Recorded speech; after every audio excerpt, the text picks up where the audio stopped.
कि आपने टाइटल देख लिया होगा कि जो हमारे पास जो बकरे होते हैं तो उनके लिए या बकरों के वेट गेन के लिए हम किस तरह का डाइट दे सकते हैं या उनका डाइट कैसा होना चाहिए। तो आज इस टॉपिक पर हम बात करेंगे कि जिससे हमें बकरों का अच्छा वेट गेन मिल सके। तो सबसे पहले शुरू करते हैं हम कि जानवर की आप जो भी बकरा संभाल रहे हो, वो आपका ब्रीडर हो या आप ईद के लिए संभाल रहे हो जिसका आप वेट गेन चाहते हो, सबसे पहले आपको उस जानवर का डीवर्मिंग करना है।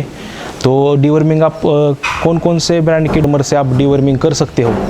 तो ज़्यादातर फेमस जो है वो है बेंडिकाइंड प्लस। बेंडिकाइंड प्लस मैनकाइंड कंपनी का आता है, तो वो एक डीवर्मर है। और विरबैक कंपनी का नील जाने का आता है, एल्बेंडाजोल एक आता है विरबैक कंपनी का, आल्बोमार बोल के। तो ऐसे 2-3 टाइप के डीवर्मर होते हैं जिससे आप अपने बकरों की डीवर्मिंग करा सकते हैं। लेकिन हर बार डीवर्मिंग एक्चुअली हमें 3 महीने में से एक बार तो डीवर्मिंग हमें ज़रूर करानी चाहिए। तो डीवर्मिंग हमेशा ध्यान रखें कि डीवर्मिंग कराते समय हर बार आप चेंज करके डीवर्मिंग कराएं। मतलब अगर इस बार आपने बेंडिकाइंड प्लस से आपने डीवर्मिंग कराया है तो 3 महीने के बाद आप नीलजान से डीवर्मिंग कराएं। उसके 3 महीने के बाद अगर आप और कोई ब्रांड से डीवर्मिंग करा सकते हो। तो इस तरीके से हमें सबसे पहले बकरों की डीवर्मिंग करके लेनी है। तो समझते हैं बकरों के डाइट के बारे में, बकरों की रिक्वायरमेंट क्या होती है। तो सबसे पहले बकरों की जो कंसनट्रेट फीड है, जिसे हम दाना मिश्रण कहते हैं, तो उनकी रिक्वायरमेंट कितनी होती है।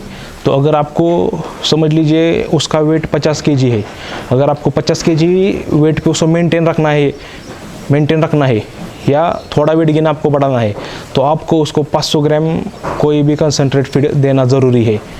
एक्चुअली इसका फॉर्मूला ये है 10 kg को 100 ग्राम, ये उसका फीड है उसको उसकी बॉडी मेंटेन करने के लिए। अगर आप चाहो इसका वेट बढ़ाना है तो हम उस हिसाब से उसको बढ़ा सकते हैं, लेकिन हम डायरेक्ट नहीं बढ़ा सकते, क्योंकि अगर आप दोगे उसको 1 किलो लेकिन वो उसके बॉडी को लगना भी चाहिए। तो क्या करेगा, वो खाएगा तो सही लेकिन उसके बॉडी को नहीं लगेगा, वो मैग्नी के द्वारा बाहर निकाल देगा या उसको रिजल्ट नहीं आएगा। तो उसके लिए बहुत ज़रूरी है कि आप उसको, अगर आप स्टार्ट कर रहे हो या आप पहले समझो 400 ग्राम देते हो, तो आपको स्टेप बाय स्टेप बढ़ाना है। तो आप वो कैसे बढ़ाएंगे अपन। तो अगर सपोज़ अगर आपका 40 किलो का बकरा है और आप उसको 400 ग्राम दाना मिश्रण देते हो, तो उसे दाना मिश्रण में हमें 100 ग्राम से बढ़ाना है।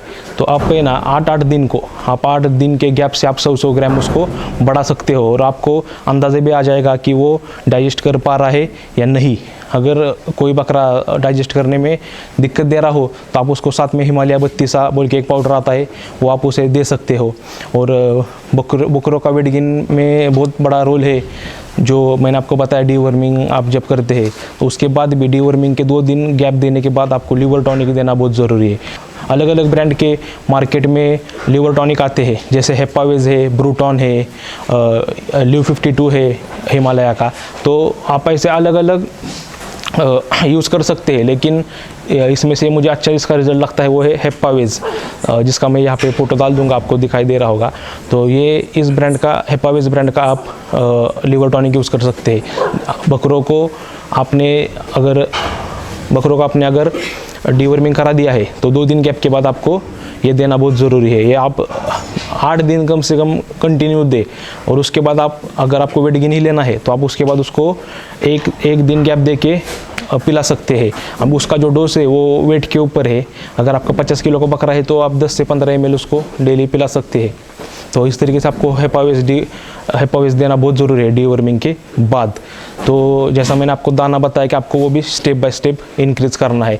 तो एक्चुअली आपको अच्छा वेट गेन लेने के लिए 50 kg के बकरे को आपको मिनिमम 700 ग्राम खुराक देना ज़रूरी है, दाना मिश्रण देना ज़रूरी है।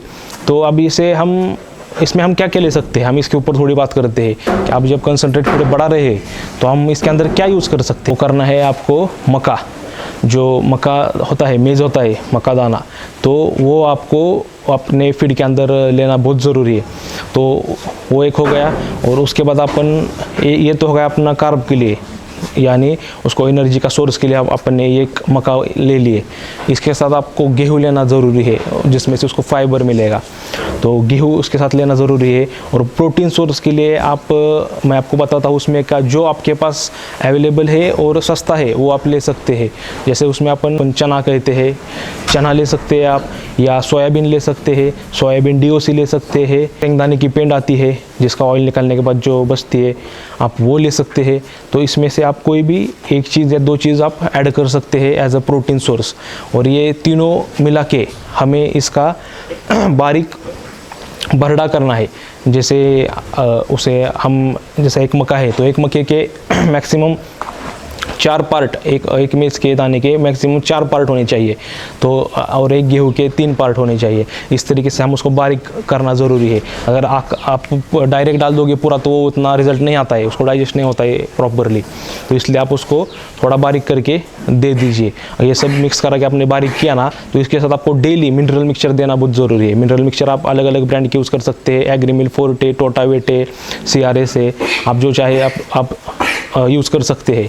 ज़्यादातर टोटावेट आप यूज़ कर सकते हैं। तो टोटावेट आपको पर डे 10 ग्राम उसको देना ही देना है, जिससे उसकी जो भी उसकी रिक्वायरमेंट है या उसके बॉडी में डिफिशियंसी है वो होने नहीं देगा। हर मिनरल्स की और विटामिन्स की डिफिशियंसी को वो लेवल करता रहेगा। तो इसलिए आपको वो देना बहुत ज़रूरी है, मिनरल मिक्सचर। उसके साथ आप हिमालय 32 यूज़ कर सकते हैं। और 1 ग्राम नमक, एक बकरे का बना रहे हो तो एक बकरे को 1 ग्राम नमक के हिसाब से आप उसमें डाल सकते हो। और सीजनल आप उसके अंदर ऐड कर सकते हो, मल्टी स्टार ऐड कर सकते हो, विटामिन H ऐड कर सकते हो, सप्लीमेंट में बता रहा हूँ आपको। और कैल्शियम भी आप ऐड कर सकते हो, कैल्शियम टॉनिक, जैसा कैल्शियम मस्टे, अपना यूरेबैक का आता है, ऑस्टोवेट, वो यूज़ कर सकते हैं, वाइमराल यूज़ कर सकते हैं। ये अपने ऊपर है कि आपने को क्या देना है, तो हम वो स्टेप बाय स्टेप ऐड कर सकते हैं, या महीना 15-15 दिन अलग अलग चीज़ें चला सकते हैं। तो ये ऐसा अगर हम उसको कंसंट्रेट फीड बना के देंगे तो 100% उसका वेट गेन होगा और उसको वेट गेन होने में कोई दिक्कत भी नहीं आएगी। लेकिन साथ ही साथ हम सिर्फ यही दे के उसका वेट गेन नहीं करा सकते, उसका ओवरऑल डाइट भी देना बहुत ज़रूरी है। तो बकरे को उसके पूरा डाइट के 30% तो भी उसको, जैसा वो समझो 5 किलो खा रहा है तो उसको 2 किलो तो भी सूखा चारा देना ज़रूरी है। सूखे चारे में आप तूर भूसा यूज़ कर सकते हैं, सोयाबीन भूसा यूज़ कर सकते हैं, हरी पत्ती यूज़ कर सकते हैं। तो ये आपको देना बहुत ज़रूरी है, तभी वो ज़्यादा पानी उठाएगा और जो खाया है वो डाइजेस्ट करेगा जुगाली करके। तो ये आप ना भूलें। और इसी के साथ अगर आप हरा चारा आपके पास अवेलेबल है तो हरे चारे में आप उसको अल्फ़ा या जिसे मेथी घास बोलते हैं वो आप दे सकते हैं, या मेज़ का जो हरा झाड़ होता है, हरी मक्का, वो आप उसको दे सकते हैं। अगर आप बम्बई में पाल रहे हो तो आप उसको केले खिला सकते हो, हरे केले होते हो, चॉप करके कटिंग करके स्लाइस बना के उसके वो खिला सकते हो उसको। और बड़े के पत्ते खिला सकते हो आप उसको। तो इस तरीके से देना ज़रूरी है। हरे चारे में आप बहुत सारी चीज़ें यूज़ कर सकते हो, जैसे सुबाबुल है, शेवरी है, अपना हदगा है, तूती है। तूती का भी बहुत अच्छा रिज़ल्ट है जानवरों में। तो इस तरीके से हमें उसका मैनेजमेंट करना ज़रूरी है। तो 100% हमारे बकरे का वेट गेन भी होगा और हमें अच्छा FCR मिलेगा। अगर आपको ये वीडियो अच्छा लगा होगा तो कमेंट करके बताएं, अपने दोस्तों के साथ शेयर करें और चैनल को सब्सक्राइब करें। Thank you.